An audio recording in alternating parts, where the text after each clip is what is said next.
നമുക്ക് കാണാം ജെ.പി. നഡ്ഡ ബി.ജെ.പിയുടെ ദേശീയ അധ്യക്ഷൻ സംസാരിക്കുകയാണ്. എൻ.ഡി.എ സഖ്യകക്ഷി എം.പിമാരുടെ യോഗം പാർലമെന്റ് ഹാളിൽ ആരംഭിച്ചിട്ടുണ്ട്. മുഖ്യമന്ത്രിമാരുടെയും ഉപമുഖ്യമന്ത്രിമാരുടെയും യോഗം ചേരുന്നുണ്ട്. സംഘടനാ തലത്തിലെ മാറ്റങ്ങളൊക്കെ ചർച്ചയാകുന്നുണ്ട്. ബസന്ത്, ഒരു കാര്യം ചോദിച്ചോട്ടെ, ഇപ്പം തമിഴ്നാട്ടിലെ സ്ഥിതി നോക്കുമ്പോൾ അതുമായി ബന്ധപ്പെട്ട് വെച്ച് താരതമ്യം ചെയ്യുമ്പോൾ കേരളത്തിൽ മിന്നുന്ന ജയം, അതായത് എത്രയോ വർഷങ്ങളായി എത്രയോ വലിയ കാത്തിരിപ്പായിരുന്നു ബി.ജെ.പിയെ സംബന്ധിച്ച് ഇവിടെ കേരളത്തിൽ ഒരു അക്കൗണ്ട് തുറക്കുക എന്ന്. അതാണ് സുരേഷ് ഗോപി സാധിച്ചു കൊടുത്തിട്ടുള്ളത് തൃശ്ശൂരിൽ.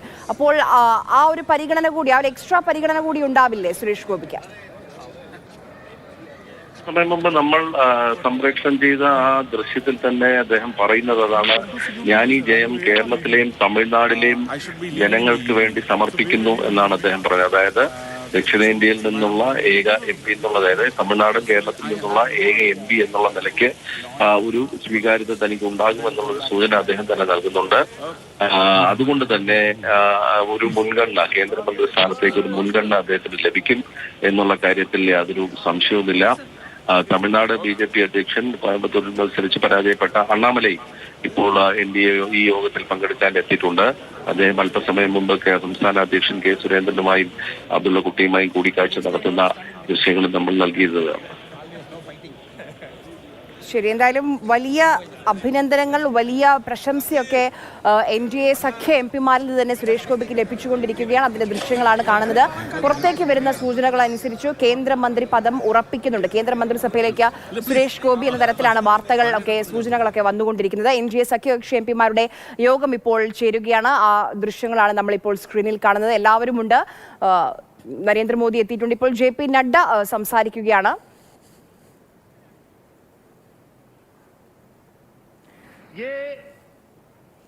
ജെ.പി. നഡ്ഡ സംസാരിക്കുകയാണ്. നരേന്ദ്രമോദി ഉണ്ട്, ചന്ദ്രബാബു നായിഡു ഉണ്ട്, നിതീഷ് കുമാർ ഉണ്ട്, യോഗി ആദിത്യനാഥ് ഉണ്ട്. എല്ലാവരും അവിടേക്ക് എത്തിയിട്ടുണ്ട്. അർജുൻ പീതാംബരൻ കൂടി നമുക്കൊപ്പം ഡൽഹിയിൽ നിന്ന് ചേരുന്നുണ്ട്. അർജുൻ, ആദ്യം 8 എന്ന് പറഞ്ഞു, പിന്നെ 9 എന്ന് പറയുന്നു. അപ്പോൾ സത്യപ്രതിജ്ഞാ ദിവസം മാറ്റുന്നുണ്ട്. അപ്പോൾ ഇപ്പോഴും ചർച്ചകൾ പൂർത്തിയായിട്ടില്ല എന്നാണ് കേൾക്കുന്നത്. എങ്ങനെയാണ് ഇപ്പോൾ ഈ പ്രത്യേകിച്ച് ടി.ഡി.പിയും അതോടൊപ്പം തന്നെ ജെ.ഡി.യുവും ചോദിക്കുന്ന ആവശ്യങ്ങൾ എന്തൊക്കെയാണ്? ഈ ക്യാബിനറ്റ് മന്ത്രിമാരുമായി ആ എണ്ണമൊക്കെ സംബന്ധിച്ച് ചോദിക്കുന്ന വകുപ്പുകൾ ഏതൊക്കെയാണ്? എന്താണ് അവരുടെ ആവശ്യങ്ങൾ?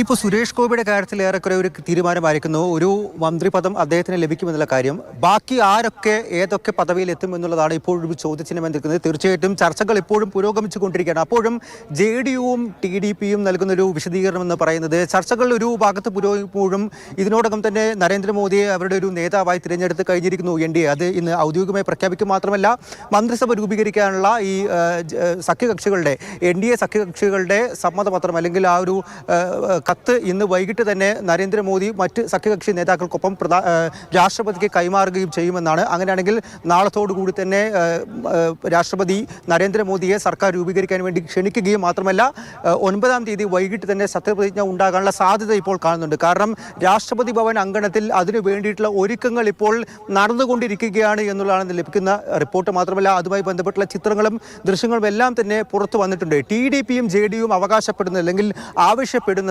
5 വീതം മന്ത്രിസ്ഥാനങ്ങളാണ്. അതിൽ 3 വീതം ക്യാബിനറ്റ് മന്ത്രി പദവിയും 2 സഹമന്ത്രിമാരും. അതിൽ തന്നെ ജെ.ഡി.യു റെയിൽവേ മന്ത്രാലയം വേണമെന്നുള്ള കാര്യത്തിൽ ഉറച്ചു നിൽക്കുന്നു നിതീഷ് കുമാറിന്. അതിലൊരു വിട്ടുവീഴ്ചയില്ല എന്നുള്ള കാര്യം പറയുന്നത്. സ്പീക്കർ പദവി ടി.ഡി.പിക്കും വേണമെന്നുള്ള കാര്യം പറഞ്ഞു. മറുഭാഗത്ത് ബി.ജെ.പി നൽകിയിരിക്കുന്ന ഒരു ഓഫർ എന്ന് പറയുന്നത് 1 വീതം കേന്ദ്രമന്ത്രി പദവി, ക്യാബിനറ്റ് മന്ത്രി പദവി, മറ്റ് 2 വീതം സഹമന്ത്രി പദവിയും നൽകാം ജെ.ഡി.യുവിനും ടി.ഡി.പിക്കും എന്നുള്ള കാര്യമാണ് ബി.ജെ.പി ഇതിനോടകം തന്നെ ഒരു ഓഫറായിട്ട് വെച്ചിരിക്കുന്നത്. ഇതിലാണ് ഇപ്പോൾ ചർച്ചകൾ പുരോഗമിച്ചുകൊണ്ടിരിക്കുന്നത്. തീർച്ചയായിട്ടും ചന്ദ്രബാബു നായിഡുവായിട്ട് ചർച്ച നടത്താൻ ബി.ജെ.പി നടപ്പാക്കുമെന്ന് പറഞ്ഞ കുറെ പ്രഖ്യാപനങ്ങൾ ഉണ്ടായിരുന്നു. പ്രത്യേകിച്ച് അഗ്നിവീർ ആകട്ടെ, UCC ആകട്ടെ. ഇപ്പോൾ UCCയെ സംബന്ധിച്ച് നിതീഷ് കുമാറിന്റെ നിലപാട് നോക്കുന്നത് സങ്കീർണമാണെന്നാണ് അദ്ദേഹം പറയുന്നത്. അഗ്നിവീർ തീർച്ചയായും ബീഹാറിൽ വലിയ ചർച്ചയായിട്ടുണ്ട്. തെരഞ്ഞെടുപ്പിലും അതിന്റെ പ്രതിഫലനം നമ്മൾ കണ്ടപ്പോൾ അതിൽ ചർച്ച നടത്തും സഖ്യകക്ഷികൾ എന്ന് പറയുന്നുണ്ട്. അപ്പം ഈ വകുപ്പുകൾക്കപ്പുറം പോളിസി ഡിസിഷൻ മേക്കിംഗ് കാര്യങ്ങളിലേക്ക് കൂടി സഖ്യകക്ഷികളുടെ അഭിപ്രായം അവർ പറയുന്നുണ്ട്. അത് കേൾക്കുമോ ബി.ജെ.പി? തീർച്ചയായിട്ടും ഇതിൽ മറ്റൊരു കാര്യം എന്ന് പറയുന്നത് ഒരു പൊതു മിനിമം അജണ്ട എന്നതാണ്. മുൻപ് വർഷങ്ങൾ കഴിഞ്ഞ 10 വർഷത്തെ കാര്യം നോക്കുകയാണെങ്കിൽ അവിടെ BJPക്ക് ഒരു കേവല ഭൂരിപക്ഷം ഒറ്റയ്ക്കുണ്ടായിരുന്നു. ഇത്തവണ അതല്ല സാഹചര്യം. അങ്ങനെയാണെങ്കിൽ ഈ സഖ്യകക്ഷികൾ TDPക്കും JDUവിൻ്റെയും കാര്യം നോക്കുകയാണെങ്കിൽ ഏക സിവിൽ കോഡ്, ഒരു രാജ്യം ഒരു തെരഞ്ഞെടുപ്പ്, അഗ്നിവീർ, അതല്ലെങ്കിൽ ഈ പൗരത്വ ഭേദഗതി നിയമം, ഇതെല്ലാം തന്നെ BJPക്ക് വിരുദ്ധമായിട്ടുള്ള അഭിപ്രായം പല നേതാക്കളിലുമുണ്ട്. NDA സഖ്യകക്ഷികളിൽ തന്നെ അതെല്ലാം പരിഗണിച്ച് കൊണ്ട് മുന്നോട്ട് പോകാൻ മാത്രമേ ഈ ഒരു സാഹചര്യത്തിൽ BJPക്ക് സാധിക്കുള്ളൂ. മാത്രമല്ല അവിടെ വരുന്നൊരു പ്രതിസന്ധി എന്ന് പറയുന്നത് BJPക്ക് വരുന്നൊരു പ്രതിസന്ധി എന്ന് പറയുന്നത് പൊതു മിനിമം അജണ്ട എന്നുള്ള കാര്യമാണ്. അതുകൂടി വേണമെന്നുള്ള കാര്യം JDU ആയാലും TDP ആയാലും മുന്നോട്ട് വെച്ചിട്ടുണ്ട്. ആ കാര്യങ്ങൾ കൂടി പരിഗണിക്കുകയാണെങ്കിൽ നേരത്തെ BJP അവരുടെ ഒരു അജണ്ടയായി മുന്നോട്ട് വെച്ച പല കാര്യങ്ങളുണ്ട്. അതിൽ ഒരു വിട്ടുവീഴ്ചയ്ക്ക് തയ്യാറാകേണ്ടി വരും എന്നുള്ള കാര്യം തന്നെയാണ് നിലവിൽ BJP വൃത്തങ്ങളിൽ നിന്നും അതുപോലെ തന്നെ സഖ്യകക്ഷി വൃത്തങ്ങളിൽ നിന്നും നമുക്ക് ലഭ്യമായിട്ടുള്ള കാര്യങ്ങൾ. ഈ മന്ത്രി പദവിയുണ്ട്, അതിലെ മറ്റ് വകുപ്പുകളുണ്ട്, അതിനപ്പുറത്തേക്ക് ഇങ്ങനെ കുറച്ച് കാര്യങ്ങൾ കൂടി BJPക്ക് ഒരു തിരിച്ചടിയാകുന്നുണ്ട്, അവയെ വലയ്ക്കുന്നുണ്ട്. അങ്ങനെ ഒരു സഖ്യകക്ഷി സർക്കാർ രൂപീകരിച്ച് മാത്രം തന്നെ ആയിരിക്കും എന്തായാലും നിലവിൽ BJPക്കും NDAക്കും മുന്നോട്ട് പോകാൻ സാധിക്കുക. തീർച്ചയായിട്ടും അവിടെ ഒരു പവർ ഹൗസ് അല്ലെങ്കിൽ പവർ ഗ്രിഡ് എന്നുള്ള ഒരു സ്ഥാനം രണ്ടു പേർക്കും, ചന്ദ്രബാബു നായിഡുവിനുമുണ്ട്, അതുപോലെ തന്നെ നിതീഷ് കുമാറിനുമുണ്ട്. അവരുടെ കൂടി ആവശ്യങ്ങൾ പരിഗണിക്കാതെ എന്തായാലും മുന്നോട്ട് പോകാനായിട്ട് നിലവിൽ BJPക്കോ ഈ NDA സഖ്യ സർക്കാർ രൂപീകരിക്കുകയാണെങ്കിൽ ആ സർക്കാരിനോ സാധിക്കില്ല എന്നുള്ള കാര്യം നിലവിൽ വ്യക്തമാണ്. അത് തന്നെയാണ് എതിർ സ്ഥാനത്ത് നിൽക്കുന്ന അല്ലെങ്കിൽ പ്രതിപക്ഷത്തേക്ക് തൽക്കാലം ഇരിക്കുക എന്ന് പറയുന്ന ഇന്ത്യ മുന്നണിയുടെ ഒരു തുറുപ്പ് ചീട്ടായി അവർക്ക് മുന്നിലുള്ളത്. കാരണം എത്ര നാളത്തേക്ക് ഈ NDA സർക്കാർ സഖ്യ സർക്കാരെ നയിച്ചുകൊണ്ട് മോദി മുന്നോട്ട് പോകുമെന്നുള്ള കാര്യം അല്ലെങ്കിൽ തക്കതായൊരു സമയം കാത്തിരിക്കാം എന്നുള്ളതാണ് രാഹുൽ ഗാന്ധിയുടെ അടക്കം വാക്കുകളിൽ നിന്ന് വ്യക്തമാകുന്ന മറ്റൊരു കാര്യം കൂടി. എന്തായാലും നിലവിൽ BJP പ്രധാനപ്പെട്ട വകുപ്പുകൾ സഖ്യകക്ഷികൾക്ക് നൽകില്ല എന്ന് BJP നേരത്തെ തന്നെ വ്യക്തമാക്കിയിട്ടുണ്ട്. ആഭ്യന്തരവും ധനവകുപ്പും ഒക്കെ നിതീഷും ചന്ദ്രബാബു നായിഡുവും ചോദിച്ചു എന്നൊക്കെ കേട്ടിരുന്നു. പക്ഷെ അതിലപ്പുറം ഈ ആഭ്യന്തര മന്ത്രി സ്ഥാനത്തേക്ക് വീണ്ടും രാജ്നാഥ് സിംഗ് എത്തും, ആ രീതിയിലും അഭ്യൂഹങ്ങളുണ്ടല്ലോ.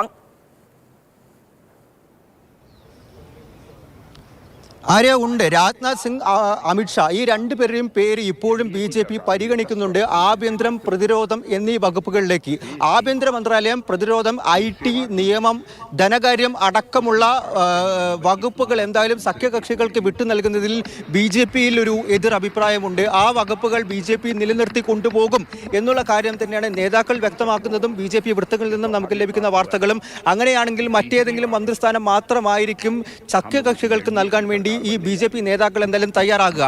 അതിലാണ് ഇപ്പോഴും ചർച്ച പുരോഗമിച്ചുകൊണ്ടിരിക്കുന്നത്. അതിലൊരു സമവായത്തിൽ എത്താൻ വേണ്ടിയിട്ടുള്ള ധാരണയിൽ എത്താൻ വേണ്ടിയിട്ട് ഇനിയും സാധിച്ചിട്ടില്ല. അതുമായി ബന്ധപ്പെട്ടുള്ള ചർച്ചകൾ ഡൽഹി കേന്ദ്രീകരിച്ച് ഇനിയും തുടരും എന്നുള്ള കാര്യം തന്നെയാണ് വ്യക്തമാക്കുന്നത്. പക്ഷേ അപ്പോഴും റെയിൽവേ മന്ത്രാലയം വിട്ടു നൽകില്ല എന്നുള്ള കാര്യം അവിടെ JDU വീണ്ടും ഇന്ന് JDU നിതീഷ് കുമാറിന്റെ വസതിയിൽ വെച്ച് അവരുടെ ഒരു MP മാരുടെയും പാർലമെന്ററി കമ്മിറ്റി യോഗം ചേർന്നിരുന്നു. ആ യോഗത്തിന് ശേഷം നേതാക്കൾ പുറത്തു വന്ന് പറഞ്ഞ പ്രധാനപ്പെട്ട കാര്യങ്ങളിലൊന്ന് ഇതായിരുന്നു. റെയിൽവേ മന്ത്രാലയം ബീഹാറിന് ആവശ്യപ്പെട്ടതാണ്, അത് ന്യായമായിട്ടുള്ളൊരു ആവശ്യമാണ് എന്നുള്ളത്. TDP അതേസമയം തന്നെ ആന്ധ്രയിൽ പറയുന്നു മുസ്ലിം സംവരണം തുടരും എന്നുള്ള കാര്യം. ഇതിൽ പലതും BJPക്ക് എതിരഭിപ്രായമുണ്ട്. അവർ പല വകുപ്പുകൾ വിട്ടു നൽകാൻ ആഗ്രഹിക്കുന്നില്ല. അതിലടക്കം ചർച്ചകൾ മുന്നോട്ട് പോകും. എന്തായാലും ഇപ്പോഴും ചർച്ചകൾ ഡൽഹി കേന്ദ്രീകരിച്ച് പുരോഗമിക്കുന്നു എന്നുള്ള കാര്യം മാത്രമാണ് നിലവിൽ പറയാൻ സാധിക്കുക. നോക്കൂ, കഴിഞ്ഞ പാർലമെന്റ് സെഷനൊക്കെ നോക്കുകയാണെങ്കിൽ അർജുൻ, സ്പീക്കർ കസേരയിലിരിക്കുന്ന ആളുടെ നിലപാട് വളരെ നിർണായകമായിരുന്നു. കാരണം പ്രതിഷേധിച്ചവരെ എത്ര പ്രതിപക്ഷ MP മാരാണ് സസ്പെൻഷൻ നേരിട്ടതെന്ന് നമ്മൾ കണ്ടതാണ്. അപ്പം സ്പീക്കർ പദവി വിട്ടുകൊടുക്കുക അത് അത്ര എളുപ്പമായിരിക്കുമോ BJPയെ സംബന്ധിച്ച്? ഇതിൽ മറ്റൊരു കാര്യമാണ് ഈ സ്പീക്കർ പദവി. TDPയും അതുപോലെ തന്നെ BJPയും ഒരുപോലെ തന്നെ അതിൽ അവകാശം ഉന്നയിക്കുന്നുണ്ട്. ഇതിൽ സഖ്യകക്ഷികളുടെ ഒരു അവകാശം എന്ന് പറയുന്നത് അഥവാ ഈ സർക്കാർ രൂപീകരിച്ചതിന് ശേഷം ഭൂരിപക്ഷം തികയ്ക്കാൻ വേണ്ടി മറ്റ് പാർട്ടികളിൽ നിന്നും MP മാരെ BJP വിലയ്ക്ക് വാങ്ങുകയാണെങ്കിൽ അത് TDPക്കോ JDUവിനോ ഒരു ബാധ്യതയായി അല്ലെങ്കിൽ ഒരു പ്രശ്നമാകുന്ന രീതിയിലേക്ക് കാര്യങ്ങൾ പോകാം. അവിടെ BJPക്ക് അനുകൂലമായി നിൽക്കുക സ്പീക്കർ ആയിരിക്കും. പ്രത്യേകിച്ചും പല സംസ്ഥാനങ്ങളിലടക്കം ഇപ്പോൾ മഹാരാഷ്ട്രയിൽ ശിവസേനയെയും NCPയും പിളർത്തി അവിടെ പുതിയ മന്ത്രിസഭ രൂപീകരിച്ച സമയത്ത് തന്നെ അവർക്ക് അനുകൂലമായി നിന്നത് ഈ കൂറുമാറ്റ നിയമം എല്ലാം തന്നെ BJPക്ക് അനുകൂലമായിരുന്നു. സ്പീക്കർ BJPക്ക് അനുകൂലമായിട്ടുള്ളൊരു തീരുമാനമെടുത്തു. ആ കാര്യങ്ങൾ കൂടി പരിഗണിച്ചുകൊണ്ടാണ് ആദ്യമേ TDP സ്പീക്കർ പദവി വേണം, ലോക്സഭാ സ്പീക്കർ പദവി വേണം എന്നുള്ള കാര്യം ആവശ്യപ്പെട്ടത്. പക്ഷേ അത് വിട്ടു നൽകാൻ എന്തായാലും നിലവിൽ BJP തയ്യാറല്ല. പകരം ഒരു ഡെപ്യൂട്ടി സ്പീക്കർ പദവി നൽകാം എന്നുള്ളതാണ് അവർ ഒരു ഓഫറായിട്ട് ഇപ്പോൾ വെച്ചിരിക്കുന്നത്. ചെയ്യുന്നത്. സ്പീക്കർ എന്നുള്ള പദവിയും വളരെയധികം ഈ മന്ത്രിസഭാ രൂപീകരണത്തിൽ ചർച്ചയാകുന്നുണ്ട്, അതിലടക്കം ചർച്ചകൾ തുടരുന്നുണ്ട് എന്നുള്ള കാര്യം തന്നെയാണ് ഇപ്പോൾ വ്യക്തമാക്കുന്നത്. അതിന് പ്രധാനപ്പെട്ട കാര്യം ഈ കുതിര കച്ചവടം എന്ന് നമ്മൾ പലപ്പോഴും പറയാറുള്ള കാര്യം, ആ സാഹചര്യം ഇപ്പോഴും നിലനിൽക്കുന്നു. ഭൂരിപക്ഷം തയ്ക്കാൻ വേണ്ടി ഒരു പക്ഷേ BJP മറ്റു പാർട്ടികളിൽ നിന്നും MP-മാരെ വിലയ്ക്ക് വാങ്ങാനുള്ള സാധ്യത ഇന്ത്യ സഖ്യത്തിലെ നേതാക്കളും തള്ളിക്കളയുന്നില്ല. TDPയും JDUവും അത് ചർച്ച ചെയ്യുന്നുണ്ട് എന്നുള്ള കാര്യം തന്നെയാണ് വ്യക്തമാവുന്നത്. ശരി, വലിയ തരത്തിൽ ചർച്ചകൾ നടന്നുകൊണ്ടിരിക്കുകയാണ്. ഇപ്പോൾ NDA സഖ്യകക്ഷി MP-മാരുടെയൊക്കെ യോഗം ചേർന്നുകൊണ്ടിരിക്കുകയാണ്. ഇപ്പോൾ രാജ്നാഥ് സിംഗ് ആണ് സംസാരിക്കുന്നത്. എല്ലാ MP-മാരും പങ്കെടുക്കുന്നുണ്ട്. കേന്ദ്രമന്ത്രി സ്ഥാനങ്ങൾ സംബന്ധിച്ച് ആരെയൊക്കെ നിലനിർത്തണം, ആരെയൊക്കെ പുതുതായി കേന്ദ്രമന്ത്രിസഭയിലേക്ക് ഉൾപ്പെടുത്തണം, സഖ്യകക്ഷികൾക്ക് ഏതൊക്കെ വകുപ്പുകൾ നൽകണം, സ്പീക്കർ പദവി ആർക്ക് നൽകണം, അങ്ങനെ കുറെ തരത്തിലുള്ള ചർച്ചകൾ നടന്നുകൊണ്ടിരിക്കുകയാണ്. ഇപ്പോൾ സുരേഷ് ഗോപിയുടെ കാര്യത്തിൽ എന്തായാലും ഒരു ക്ലാരിറ്റി വരുന്നുണ്ട്. സുരേഷ് ഗോപി കേന്ദ്രമന്ത്രിയാകും എന്ന് തന്നെ നമുക്ക് ഏകദേശം ഒരു 90% ഉറപ്പിക്കാൻ പറ്റുന്ന രീതിയിലേക്കാണ് കാര്യങ്ങൾ നീങ്ങിക്കൊണ്ടിരിക്കുന്നത്.